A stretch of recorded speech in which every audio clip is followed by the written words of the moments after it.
নমস্কাৰ, মই ফিজিঅ'থেৰাপিষ্ট জাহ্নৱী। আজিৰ এই ভিডিঅ'টোত মই ফিজিঅ'থেৰাপি সম্পৰ্কে আপোনালোকৰ লগত আলোচনা কৰিবলৈ ওলাইছোঁ। ফিজিঅ'থেৰাপিনো কি হয়? দৈনন্দিন জীৱনত ফিজিঅ'থেৰাপিৰ প্ৰয়োজনীয়তা কিমানখিনি আছে আৰু কি ক্ষেত্ৰত ফিজিঅ'থেৰাপি ব্যৱহাৰ কৰা হয়, এই বিষয়ে আমি আজি এই ভিডিঅ'টোত আলোচনা কৰিম। ভিডিঅ'টো আৰম্ভ কৰাৰ আগতে মই আপোনালোকক এটা কথা জনাওঁ যে এই ভিডিঅ'টো মোৰ চেনেলত প্ৰথম ভিডিঅ' হয়। আপোনালোকে মোৰ ভিডিঅ'টো ভালদৰে চাই আৰু যাতে তাৰ বাবে মই আশা ৰাখিলোঁ। আৰু লগতে ইয়াৰ পিছত মোৰ চেনেলটো যিমানবোৰ ভিডিঅ' দিম সেই আটাইবোৰ ভিডিঅ' যাতে আপোনালোকে ভালদৰে চাই মোৰ চেনেলটো আগুৱাই নিব বুলি মই আশা কৰিছোঁ। আৰু ময়ো যাতে ভাল ভিডিঅ' আপোনালোকক দিব পাৰোঁ আৰু তাৰ জৰিয়তে ফিজিঅ'থেৰাপি সম্পৰ্কীয় বিভিন্ন তথ্য যাতে আপোনালোকক যোগাৰ ধৰিব পাৰোঁ, তাৰ বাবে মই চেষ্টা কৰিম।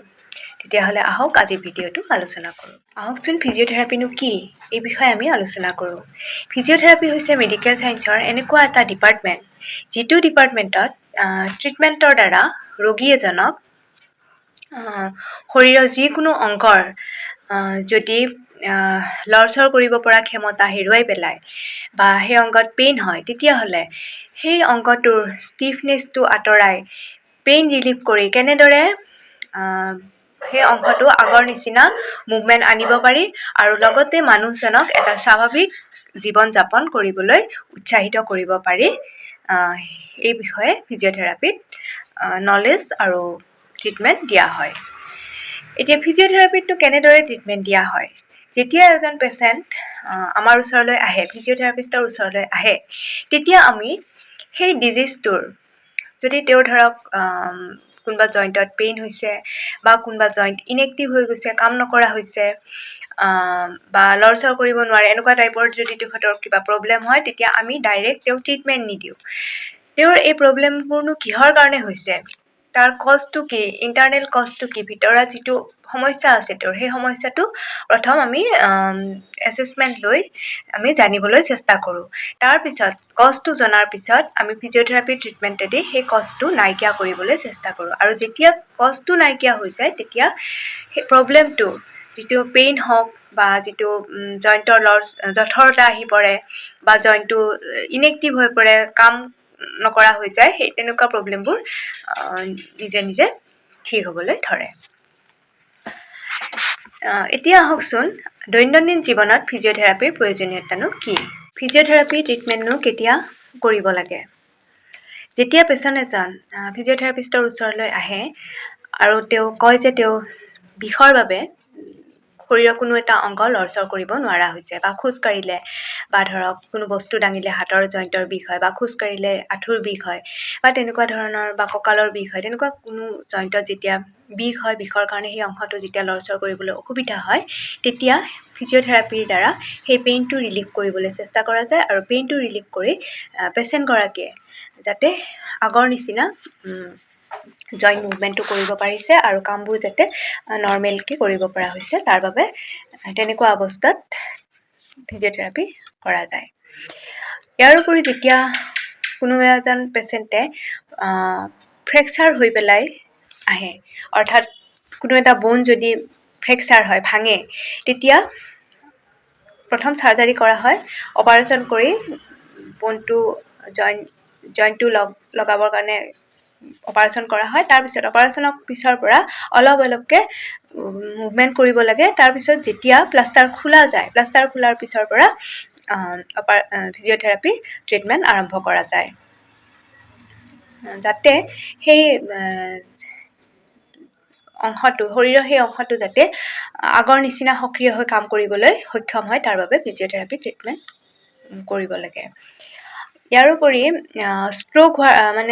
ষ্ট্ৰ'ক হৈ যেতিয়া শৰীৰৰ কোনো অংশ পেৰালাইচিছ হৈ পৰে, ধৰক শৰীৰৰ এটা অংশ পেৰালাইচিছ হৈ পৰে, পৰি মানুহজন বিচনাত থাকিবলগীয়া হয়, তেনেকুৱা ক্ষেত্ৰত ফিজিঅ'থেৰাপি ট্ৰিটমেণ্ট কৰা অতি প্ৰয়োজন হৈ যায়।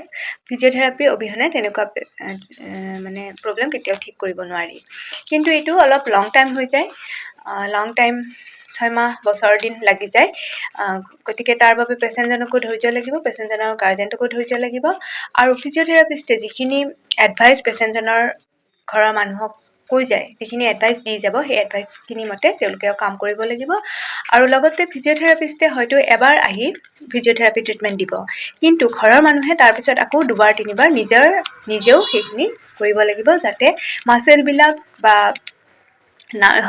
ইনএক্টিভ হৈ যোৱা নাৰ্ভবিলাক সক্ৰিয় হৈ থাকে গতিকে তাৰ বাবে এক্সাৰচাইজটো 2-3বাৰকৈ কৰিব লাগিব ইয়াৰোপৰি চাইল্ড ৰিলেটেড কিছুমান কেছত ফিজিঅ'থেৰাপি আজিকালি খুবেই প্ৰয়োজন হৈ গৈছে যেনে CP পেচেণ্ট মানে কিছুমান পেচেণ্ট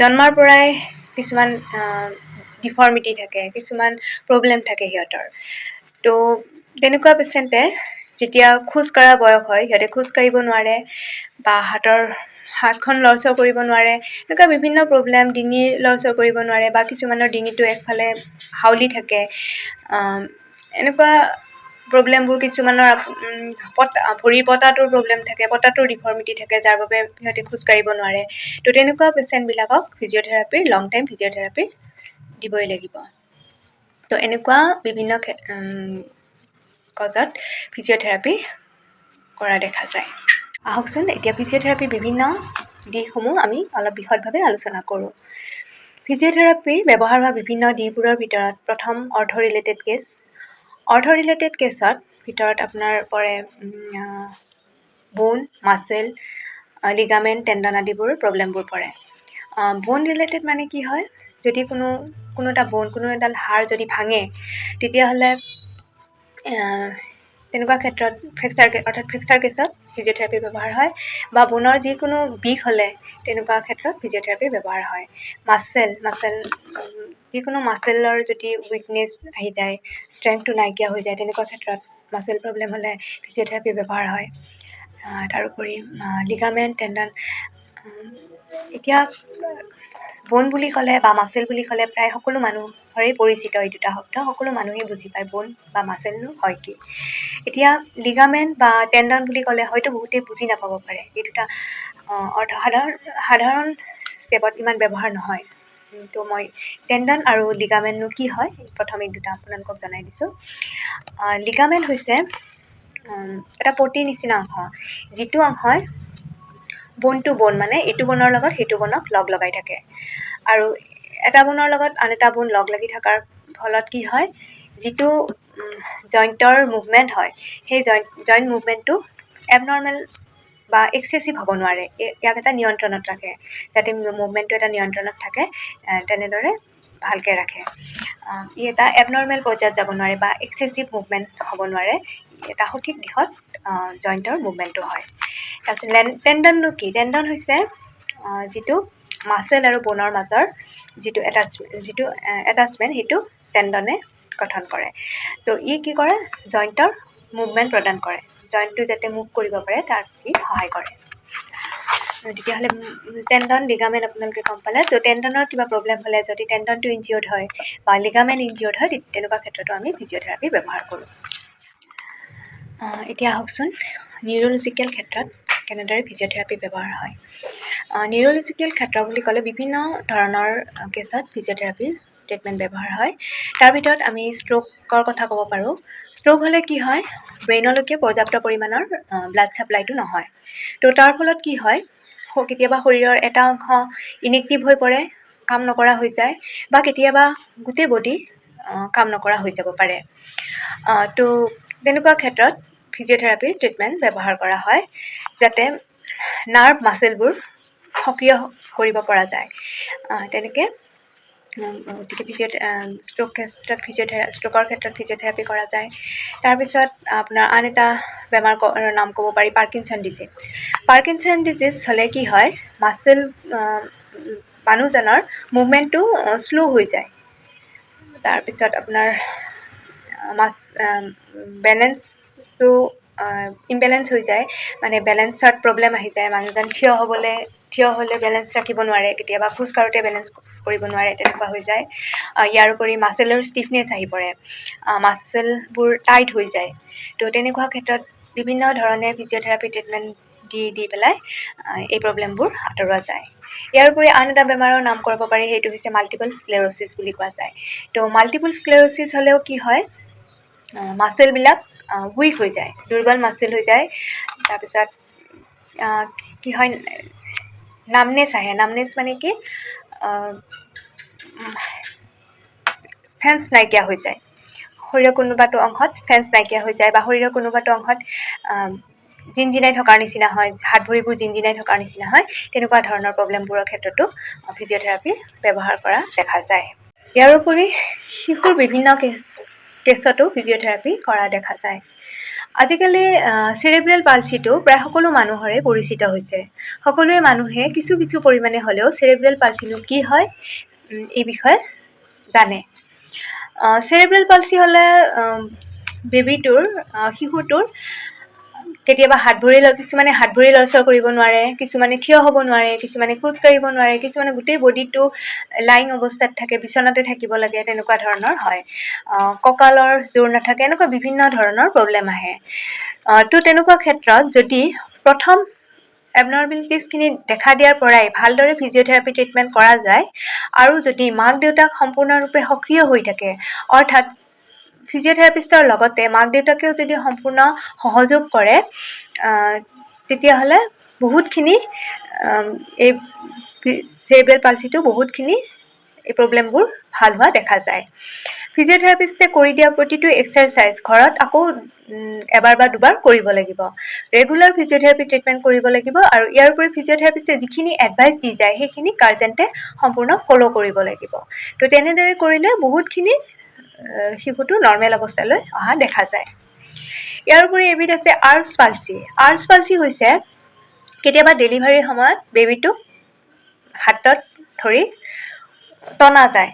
তো তেনেকৈ টানিলে কি হয়, ডিঙিৰ এটা নাৰ্ভ এডাল অলপ জোৰ পৰে, তো জোৰ পৰি সেই নাৰ্ভডাল ইনএক্টিভ হৈ যায়। তেতিয়া তেনেকুৱা বেবীৰ ক্ষেত্ৰত হাতখন হয়তো পেৰেলাইচিছ হৈ যাব পাৰে, নাইবা তাৰ কাম কৰা শক্তিটো কমি থাকে, মানে দুৰ্বল হয় হাতখন, তেনেকুৱা প্ৰব্লেম হ'ব পাৰে। ইয়াৰ উপৰি কিছুমান বেবীৰ ভৰিৰ পতাটো বেকা হয়, বা কিছুমানৰ গোৰোহাটো খোজকাঢ়িলে গোৰোহাটো উঠি থাকে। তো তেনেকুৱা শিশুৱে খোজকাঢ়িবলৈ প্ৰব্লেম পায়। তেনেকুৱা ক্ষেত্ৰত ফিজিঅ'থেৰাপি ব্যৱহাৰ কৰা যায়, আৰু ভালদৰে ফিজিঅ'থেৰাপি ট্ৰিটমেণ্টটো কৰিলে ভালদৰে বহুতখিনি বেমাৰটোৰ পৰা নিৰ্মূল হোৱা দেখা যায়। আৰু এটা আছে টৰ্টিকলিছ। টৰ্টিকলিছ হ'লে কি হয়, ডিঙিটো এটা ফালে হাউলি যায়। এনেকুৱা ক্ষেত্ৰতো বিভিন্ন ধৰণৰ ফিজিঅ'থেৰাপি ট্ৰিটমেণ্ট আছে, যিবোৰ ফিজিঅ'থেৰাপিষ্টেও কৰাই দিয়ে, আৰু কিছু সেই পেচেণ্টজনে শিশুটোৱে এক্টিভলি নিজেও কৰিব লাগে ফিজিঅ'থেৰাপিষ্টৰ এডভাইচ মতে। তো এনেকুৱা শিশু ৰিলেটেড বিভিন্ন কেছতো ফিজিঅ'থেৰাপি কৰা দেখা যায়। হাৰ্ট চাৰ্জাৰী কৰাৰ পিছত বা এজমেটিক প্ৰব্লেম থকা পেচেণ্টৰ ক্ষেত্ৰত ব্ৰিডিং এক্সাৰচাইজ শিকাই দিয়া যায়। তো ব্ৰিডিং এক্সাৰচাইজ কৰিলে পেচেণ্টৰ উশাহ নিশাহ লোৱাৰ যিটো প্ৰব্লেম, সেইটো ঠিক হয়। ব্ৰিডিং এক্সাৰচাইজৰ বিভিন্ন ষ্টেপ আছে, বিভিন্ন ষ্টেপত বেলেগ বেলেগ ধৰণত এক্সাৰচাইজবিলাক কৰা যায়। তো এই সম্পৰ্কে মই আপোনালোকৰ লগত পিছত এটা ভালদৰে ভিডিঅ' কৰি সেই ভিডিঅ'টোত গোটেইবোৰ ষ্টেপ ভালদৰে আলোচনা কৰিম। ইয়াৰ উপৰি স্পৰ্টছ ফিজিঅ'থেৰাপি। স্পৰ্টছত ফিজিঅ'থেৰাপিষ্টৰ দৰকাৰ হয়। ডাঙৰ ডাঙৰ খেলবোৰত দেখা যায় এজন নিৰ্দিষ্ট ফিজিঅ'থেৰাপিষ্ট তাত বুক কৰি ৰখা যায়। তো কিবা কাৰণত খেলুৱৈজনৰ লিগামেণ্ট ইঞ্জুৰি হ'লে, টেণ্ডন ইঞ্জুৰি হ'লে, এনেকুৱা কেছবোৰত ফিজিঅ'থেৰাপি ট্ৰিটমেণ্ট দৰকাৰ হৈ যায়। তাৰোপৰি কি হয়, কেতিয়াবা মানুহৰ বয়স হোৱাৰ লগে লগে খোজবোৰ শ্ল' মোশ্যন হয়, বা বেলেঞ্চটো নাইকিয়া হৈ যায়, বেলেঞ্চটো কমি যায়। তো তেনেকুৱা ক্ষেত্ৰতো ফিজিঅ'থেৰাপি ট্ৰিটমেণ্ট কৰি বেলেঞ্চটো আগৰ নিচিনা কৰিবলৈ চেষ্টা কৰা যায়। এইদৰে আজিকালি বিভিন্ন ক্ষেত্ৰত বিভিন্ন দিশত ফিজিঅ'থেৰাপি ট্ৰিটমেণ্ট কৰা দেখা যায়। মই ফিজিঅ'থেৰাপি ব্যৱহাৰ কৰা বেলেগ বেলেগ বেমাৰবোৰ, সকলোবোৰ বেমাৰে, নিউৰলজিকেল হওক, অৰ্থ ৰিলেটেড হওক, বা আন যিকোনো কেছবোৰ মই আপোনালোকৰ লগত এটা এটাকৈ ভিডিঅ' আলোচনা কৰিম আগৰ ভিডিঅ'বোৰত। গতিকে আপোনালোকে মোৰ ভিডিঅ'বোৰ চাই যাব, আৰু মোৰ চেনেলটো ছাবস্ক্ৰাইব কৰি দিব বুলি আশা ৰাখিলোঁ। আজিলৈ মোৰ ভিডিঅ'টো সমাপ্ত কৰিছোঁ। নমস্কাৰ।